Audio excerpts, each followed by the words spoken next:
Namaskar. November 2016, 2000 rupees was introduced. 2000 rupees was introduced after banning 500 rupees and banning 1000 rupees. They were demonetized and 2000 rupees was introduced. Now, if you remember 2000 rupees, there were a lot of stories. There were very big anchors saying that, in this 2000 rupees, there are chips. This chip is directly connected to GPS, and if you hide this 2000 rupees somewhere, it will directly get connected to GPS and they will know where the money is hidden and all of that. So a lot of this happened. Now, 2000 rupees is over. Why was 2000 rupees introduced and why is now 2000 rupees demonetized? Let us get into the show, talk to Akhilesh Bhargav, our expert, to understand why exactly all of this is happening.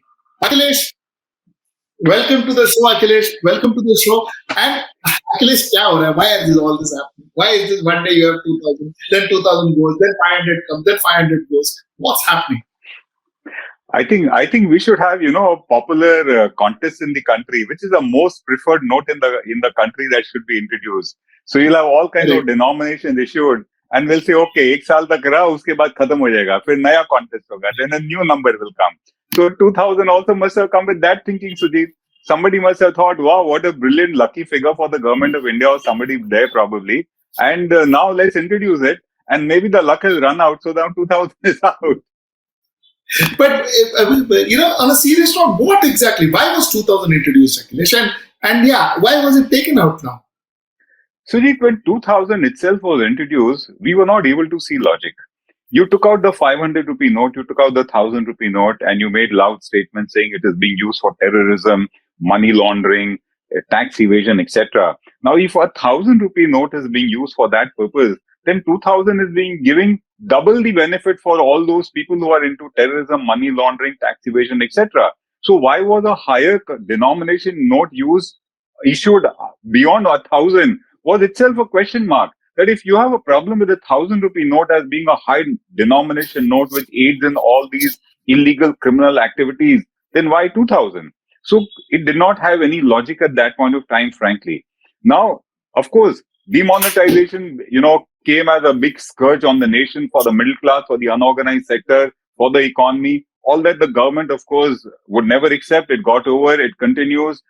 And now, to me, 2000 rupee being withdrawn is just demonetization revisited. It is going to have the same implications because they are saying it is going to be legal tender, but then you are supposed to not use it. You are supposed to go and surrender it. You are supposed to go and deposit it in your bank account, or you're supposed to go and exchange it at a bank or at a Reserve Bank office.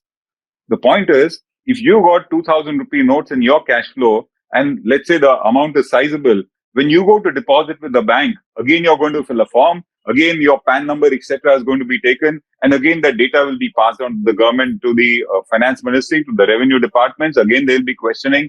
And again, there'll be a lot of collateral regulations coming that when you finalize the annual report of your company, you must disclose how many 2000 rupee notes you had, what they were surrendered. I won't be surprised if they say even 2000 rupee, if you had so many notes, uska denomination number bhi mention karo. What purpose does it serve? We really do not know. So the logic behind the withdrawal, which the government, which the Reserve Bank in its circular says is a clean note policy, it doesn't really convince Sujit.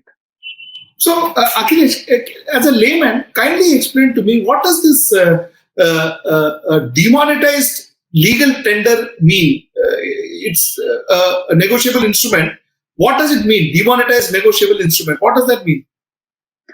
So a currency note, which is a valid note for transacting in the country, continues to be a legal tender. You can legally tender it and do transactions.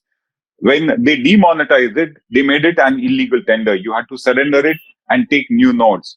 Now here they are not saying that we are withdrawing it as a legal tender. They are saying it's a legal tender. You can continue transacting with this note up to the 30th of September 2023 till when the window is open to exchange it. What happens after that, we don't know. Because if it is a legal tender, then it continues to be a legal tender. If today you are saying that it is a legal tender, we are not doing a demonetization, then why a timeline of 30th of September? You should have a situation where you tell the banks that whenever you get 2000 rupee notes being deposited, do not reissue them And whenever somebody comes for asking for currency across the counter, don't give 2000 rupee notes. In the process, the currency will anyway come out of circulation.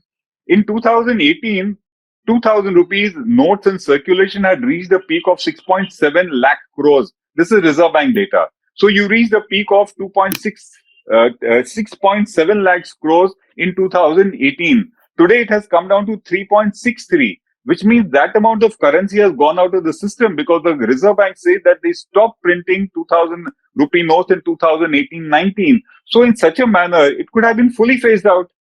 I mean, whenever there is a torn 2000 rupee note or a defaced note, or anybody going to a bank and depositing a 2000 rupee note, get it out of circulation. It would have died a natural death. Why are you asking us to go to the banks and deposit it again? And when we go to deposit it again, we go through the rigmarole of please justify where it came from. This could be illegal money. And the entire issues that came up at the demonetization will come back to haunt you. So if your purpose is what Reserve Bank calls a clean note policy, then let the dirty notes get withdrawn out of the system on their own. They anyway get withdrawn. If the note is soiled, if the note is cancelled, if the note is torn, you anyway go and exchange with the Reserve Bank, get new currency note. So they will anyway get phased out because the Reserve Bank is itself saying again in its circular that a normal currency note has a life of 4 to 5 years. So what was printed in 2018-19 over a decade or something will anyway get phased out. Let it get phased out. Why are you coming up with this situation of come and offer it at the branch, surrender it, and take fresh notes against it? It doesn't make sense to me, Sujit. Akhilesh, what is this clean note policy? What does it actually mean? You want me to talk as a tax expert or as an ordinary man in the country who likes to have clean currency notes in the pocket? No, I want to know as a tax expert. From a taxation perspective, well, a clean note is a note on which taxes had been paid. Now, with all the kind of corruption going on in the country, I do not know which currency notes are really clean. So, when RBI says clean note policy, what does it exactly mean? Does it mean that you have clean, good notes, brand new notes, or does it mean that notes which are paid, tax-paid notes?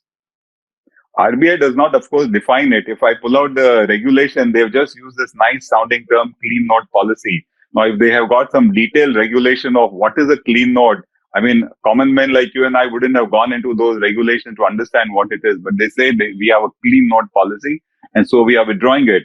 My contention is that let the unclean notes get withdrawn from the system in due course itself. They will die a natural death. Why do you need to do this and put us to trouble again? I've already had calls from clients coming that, sir, we've got these kind of notes in our cash in hand. What do we do? There's already a scaremongering which is going on. So why are you creating this? Let it get withdrawn from the system on its own. So why are they creating it, Akhilesh? It's a very. I don't know. There must be political issues. You answer it, please. You're the expert on politics. I do not see a monetary reason for it. There is no monetary reason for it, Sujit, because the Reserve Bank itself says that there is enough alternate currency available in the system. So it's not that they are having a monetary issue or a currency in circulation issue. There is no issue related to taxation either, because this time they are not on the face of it linking it to any tax related issues. This time the Reserve Bank, like Mr. Modi, had announced that there are 4 reasons why we are doing demonetization, one of which was tax evasion. That issue has also not come up in the circular that they've come up with. So I really don't see a fiscal or a tax or a monetary issue when these notes are being withdrawn, frankly. So is this a prelude to the 2024 election, Akhilesh? Is this a way to ensure that the opposition does not have cash in hand to spend, to blow up and to buy votes or to do their campaigns? Is that what we understand? I want you to answer that. or is that the way to ensure that one part of the political, elite has got clean notes and the other doesn't have very clean notes, and the unclean notes cannot be used? I don't know. You know the politics behind the economics.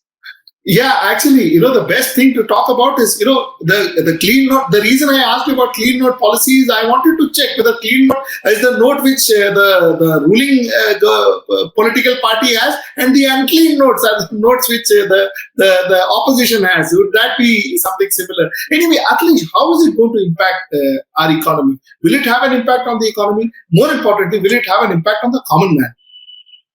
See, Sujit, it does have an impact on the economy and on the common man both ways. The first issue that comes is it almost makes a mockery of our system.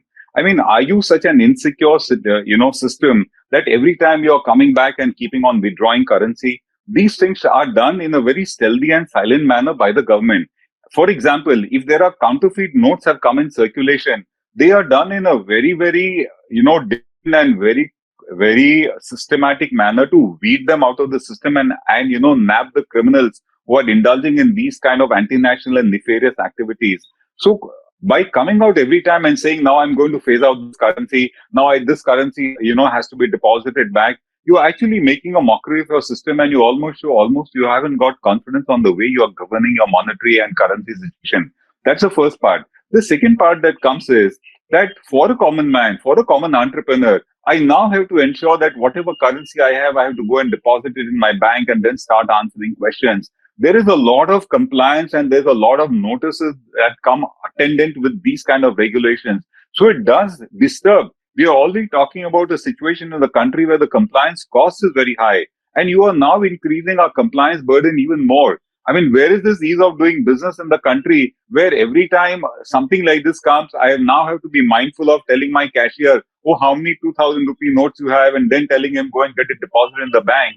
I'm a very small man, but for the larger corporates, for the mid corporates, this is a daily hassle. For the normal trader who deals in cash very often because transactions keep happening in cash, for him, it's again a hassle of looking into all this. So isn't it a harassment? Isn't it avoidable? That's the whole question. I mean, if you had just phased them out of your own because you want a clean note policy, keep phasing out the unclean notes that are coming at bank counters. Keep phasing them out. And that's about it. You would have got all the 2,000 rupee notes out in circulation. Why a deadline of 30th September? And why say go and deposit it? And why keep a limit of only 20,000 can be exchanged? Why can't I go to the bank and say, I've got 100,000 rupees. This is official money in my hand, and I want against it entirely exchange with new note. They are saying 20,000 is the exchange limit.